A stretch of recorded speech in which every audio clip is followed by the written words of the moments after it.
السلام عليكم ورحمة الله وبركاته. النهاردة هنعمل مع بعض التومية، يا رب تعجبكم.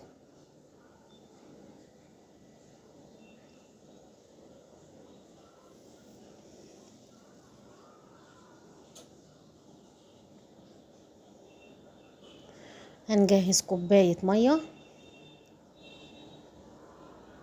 هنجهز نص كوباية نشا بمعدل 3 معالق نشا على كوباية المية.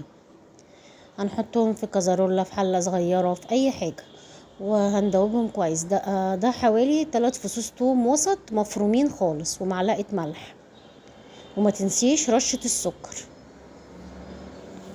هندوبهم على البارد عشان يدوبوا كويس، وبعد ما ندوبهم على البارد خالص هنرفعهم على النار.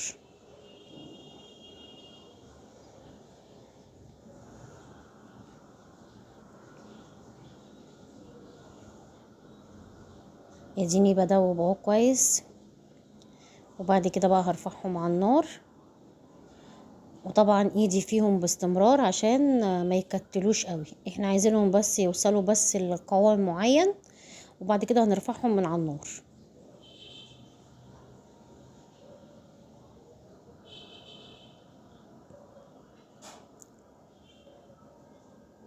هنفضل بقى ايدينا بقى فيهم لحد ما يتقلوا. اوعي تنسي رشة السكر. اقول تاني، اصدعكم معلش: كوباية مية، نص كوباية نشا، معلقة ملح صغيرة، رشة سكر. رفعناهم على النار لحد لما تقلوا زي ما انتوا شفتوا. حطيناهم في الكبة، وحطينا عليهم معلقة خل،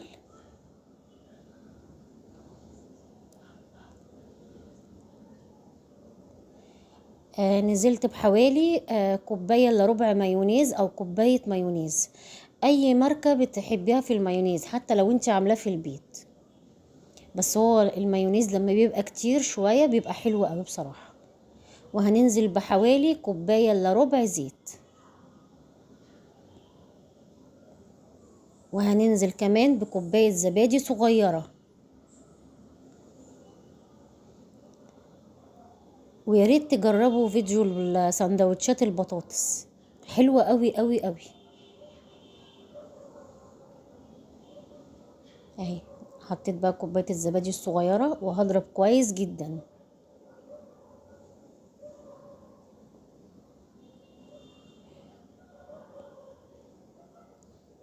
فضلت بقى اضرب كويس جدا، وبعد كده بقى هنفضيهم بقى في بولة خلاص.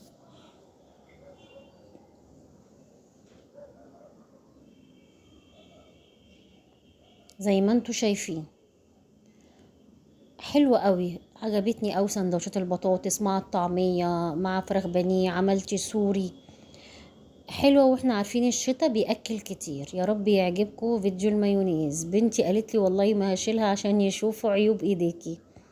معلش وقعت من ايدي. اذا عجبكم فيديو التومية ما تنسوش لايك، واللي ما اشتركش في القناة يا ريت يشترك. والسلام عليكم ورحمة الله وبركاته.